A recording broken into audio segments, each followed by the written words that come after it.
All right, everybody, let's continue on here with the top 12 at GoodGuys, a beautiful 32 Brookville. I'm going to have a chat with Dennis and Ken. How's it going, you two? Good. How are you enjoying yourselves at the GoodGuys? Very good. The nice Good Guys shows are always good. So we've got... It's a lot more fun than going to the indoor shows where it's so much setup. Oh, yes. Well, you know, I have to agree with you on that one because this is one of my favorite setups. There's so much room around the cars. People can walk around and really appreciate the builds. Yeah, it's a lot more fun.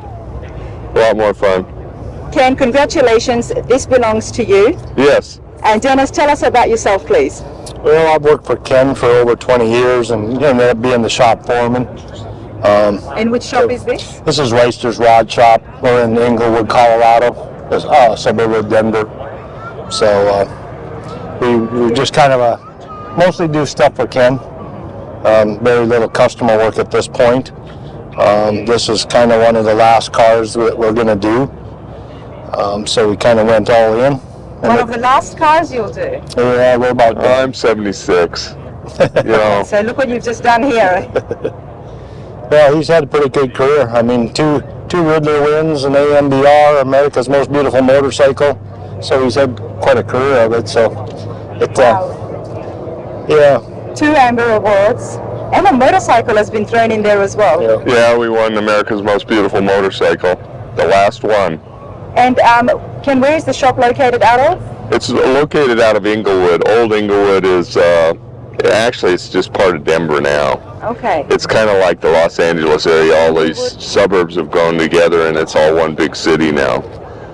Englewood used to be a city by itself, and we're in Englewood. We're in Englewood proper, but like I said, it's just part of Denver as far as anybody's concerned. I mean, you drive, you never know, you leave Denver and you end up in Englewood. Well, by the sound of things, so many years, so many different builds. What led you to the 32 Ford this year? Well, actually, there's a fellow named Daryl Mayhab in Colorado that did a drawing years ago of a 32 Tudor, and it was chopped and it looked a lot like this. And then Chip called me. Chip Foose is a good friend, and he called me. Him and Calhoun, the guy that owns Brookville Roadsters, were planning on doing some 32 Phaetons. And what they did, they took the Roadster body and the truck body. The back section of it is a truck body, and the front section of it is a Roadster body. The truck body starts about right here, I think. And it was filled with metal, and so they took the two and married them together. And the only thing that we really needed to change, they didn't make a two-door Phaeton. Those two guys made it, Chip and Calhoun, and they made the Phaeton, and then they made 32 of them, and they offered them up to anybody that wanted them. And when Chip called me on it, it was just a natural, because I had fallen in love with that other car, and I didn't know why nobody had built it, and it looked so much like this one. Yeah. The Tudor has got windows, but it's 2 doors, And it's a lot. and it had been chopped. No, it looked exactly like this, except for the cloth top. Okay. And we chopped this cloth top, so it sets down too. Sid Chafers did this top, and he's just wonderful. And Tracy Weaver did the interior, and it just all married together. It came together very nice. But anyway, they did that. The only thing that we had to modify on it, the pickup is flat in the back, and I didn't like the flat look. It looked caved in. It wasn't caved in, it was flat. If you set a rule across there now, it's got a slight bow to it. They put the bow in there, and it makes it look so much better. Matt is Matt at Squeeg'S. He's the one that did the bow in the back. I love it because when you mentioned that, I can see how it just ties in so well with the canvas top, the grooves that's happening on the... Yeah, it doesn't cave together either. It doesn't look like it's caved in the back. And so anyway, that was one of the major modifications to the body, that and just fitting and finishing, making sure that all the gaps were right and perfect. And now, the bodies that they're making and combining the truck and the Roadster front, does that include the fenders as well? yes, they don't make them anymore. They only did that one run. and they just designed it for that one run, and they're not selling them out the door. Well, it's nice to know the right people. Well, yeah, I got in because it just like I said, it was a natural. Chip called and said, "Do you want one of these?" And I said, "Yeah, I sure do." And it was all in brand new steel, so we didn't have to worry about the rust. And this is steel as well. It's not fiberglass. No, it's steel. It's all steel. Steel cars are so much better than the fiberglass, in my opinion. That I just like steel cars. We've done one fiberglass car out of 37 cars. All the rest have been steel, or once in a while we use some aluminum in the hood because it's easier to shape and finish. But most of the car is steel. Most all of the cars we do are steel, and this one's 100% steel, except for the top. So what's easier to work with? And I know some of you would like, this is a dumb question. Dennis, to help us out here, fiberglass or steel? Honestly, I don't know. It's a kind of a trade-off. I guess everybody has a different opinion. Fiberglass is probably more forgiving in the sense that you can build molds and mold it, lay it across a mold and get the shape you want. Pretty much, no hammering and pounding and all of that, welding. So maybe fiberglass, but when you're used to doing metal work and stuff, I guess you kind of, I have nothing against fiberglass, but I prefer to do the metal. I've seen a lot of metal work, and I know it's very strenuous. It takes a lot of time and patience to get a metal to bend. Yes. And but I have not seen the fiberglass process yet, and I do plan to see that. So I guess once I see it, then I will really realize which one's better than the other. Yeah, everything's, like I said, pretty much a trade-off. A lot of guys like the fiberglass or carbon fiber because the product is almost instantaneous. Once you lay it out and it's cured, you have your part where you don't have to spend days, weeks, months hammering and shaping and welding. And now the products that we have are way better than they used to be. So like the resins that they use for making parts is way more durable and less itchy. Okay. Yeah, so that's a plus. That makes it. That's when I was younger, doing the fiberglass stuff. I hated being around it because they itch you. You're itching all the time. But now with the new resins and stuff, it's not too bad. So I don't mind it as much now. But I think there's a big advantage of steel to finish it and get it to fit and finish properly, and get the paint on it, laid on it, and get it all flat. Well, speaking of that, let's go to the front of the 32 and have a look at some of the work that you guys have done. Well, one of the things that kind of shocked people about this car is the 3 deuces on top of it, but that's not 3 deuces, that's fuel injection. They're just blanks. That's Auto-Trend style fuel injection, and it's blanks on the top, and they're just used for intake. So it's made to look and... It looks like 3 deuces, but it's not 3 deuces, it's fuel injection. You can tell the fuel injection from if you look right up there on the firewall, you'll see the gauge for the fuel injection and the hoses coming out. So maybe we can still say that it's still tri-powered. Well, the car was built to be 70s style, and everything on it is 70s style. The 3 deuces were very popular. The candy apple paint was very popular. The diamond interior was very popular during that time. So the car is all in that era, the 70s era of what they were doing with hot rods. And by that time, they were done with the Roadsters because they were all gone. They were all gone at that time. Yeah, and then so they started working on the Phaetons, and the Phaetons were a Roadster with a back seat, so it's got a little bit more room, so there's some advantages on it.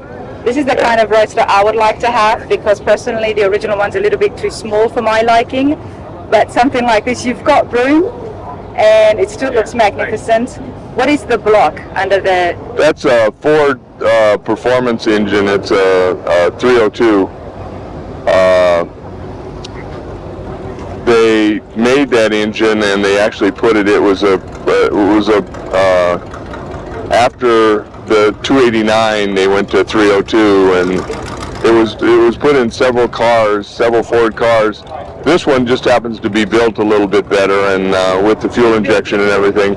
Ford. A Ford aftermarket. Yeah, it's a Great engine? Yeah, great. Yeah, so you can get the 302, and then we put the fuel injection and stuff on it, and the engine was already built, so it produces 340 horsepower. The car only weighs about 1,700 pounds, so it doesn't need any more than that. It'll scat. Not at all.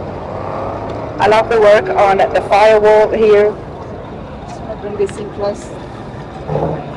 Well, the creme de la croix on this car is the paint job. It's just won best paint of show at SEMA, and there's a lot of cars at SEMA. Doug Jerger is just the king of candies. He mixed the base himself, and he mixes a hue, and then he uses just a standard candy paint from way back when. And but he just at SEMA they went through the paint job and they got down to the final 3 cars of all the cars that were registered, and they took flashlights out and they looked to find a defect anywhere. They looked at every inch of the car with these flashlights, the judging crew that was left. Wow. And they said it really boiled down to they found one spot on one of the cars and another spot on the other car, and they couldn't find anything wrong with this one. So Wow, congratulations. I asked him about the chip. I asked one of the judges about the chips, and he said, well, that's just badge of courage. that just means you've had it out and running around. Well, best paint in SEMA, but today you're part of the top 12. Tell us about that. Well, I went to Del Mar, and Del Mar, California. GoodGuys has had a great show there for years. It's right on the ocean, right in the outskirts of San Diego, and they do what they call the Hot Rod de ELEGANCE. They used to do America's Most Beautiful Street Rod, and they thought it was too close together, so they just narrowed it down to one and changed and did a couple of the other awards. And so this is one, I've won that award before, and I really enjoyed the show, and so I got invited to that show, so I went out there and I won. So. And what did you win there? A real nice trophy. This toolbox here that's wrapped with, and I think 6 of the cars here are awards that are individual awards made at a show, at one big show. And you got straight right. And I think 6 of the other ones they do finalists, and they narrow it down to finalists, and then they vote on the finalists on the final one. Okay. So anyway, it won outright. So anyway, that was quite an honor. It's always an honor to win one of the top 12. Absolutely. Let's have a look on the inside here. Door poppers, I'm guessing, Dennis? Actually, all handles and What was it, sorry? just a handle. Just a handle. Yep. Wow. Who did the interior work? Tracy Weaver from Lincoln, Nebraska. Well, Plattsmouth, Nebraska. They've done the last few cars for me. It's called the recovery room. Yeah. This is so beautiful from the inside there. It's Apex leather, is what it is. Oh yeah. And tell me about the gate here. That's out of a 37 Buick.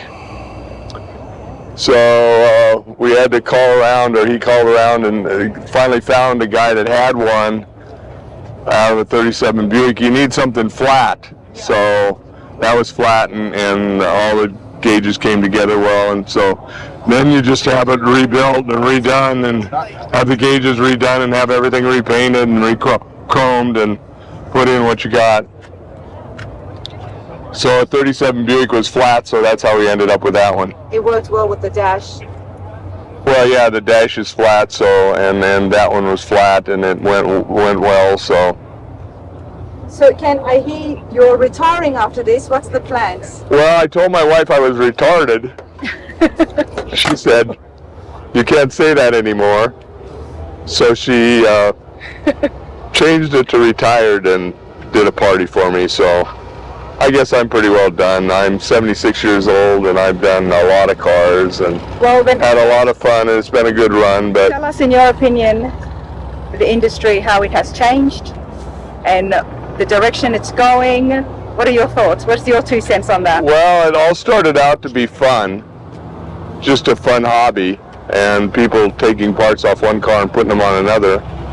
And then it became big money, and it became a real challenge for these, particularly all these designers, that these are rolling works of art. Absolutely. The way they design it, it's artwork is what it is, and then it got a lot more serious, and there more and more companies got involved with making different parts, and more companies got involved with doing different things. And Dennis mentioned fiberglass. Actually, my alternative to fiberglass is carbon fiber. Oh, yeah. I think it's stronger, and you can do everything you can do with fiberglass with carbon fiber. And got a couple carbon fiber cars, and they're really something. And that's come along, and it just the industry has just went from being very small and just fun to huge. And it's a good thing. And yeah, it is a good thing, and the talent is unbelievable. Sorry. I mean, the talent that was around when I was a kid, I was one of the most talented, and I don't know anything today. So these guys know so much more than I do. That where was your corner in the shop? Where would we have found you? What would your expertise and skills be? well, I started off as a mechanic. Okay. And then I learned a lot of the other stuff, but I do wiring and mechanic, and Just in the shop, Dennis pretty well takes care of everything, and the guys there. So, like I said, I've gotten old, and I don't know anything compared to those guys. They're geniuses. The technology and the way things. Oh, and they've just come along with it, and they're just. But the industry's getting old, and it worries me a little bit that it's getting old, that there aren't more young guys. I'd like to see more young guys in it. Love that, absolutely love that. So congratulations again. Thank you very much. Absolutely. You have a great day. We've lost Dennis, there he is in the back. Dennis is hiding. He always hides. Can you tell us what would be the next, something that we might see even from yourself? Obviously you're not retiring, I'm guessing. Probably not. We do have another 34 three-window coupe that we're going to probably finish up to some extent, probably not to this level. Okay. So that will be finished, and then from there we'll just see. There's always maintenance work to do and clean up, and if you drive them, you bang them, so you got to fix stuff. So I'm guessing Ken's going to have you on speed dial. Yeah, maybe. Well, he's got a job with us until he retires, so. Hey, you too. Thank you so much. Thank you.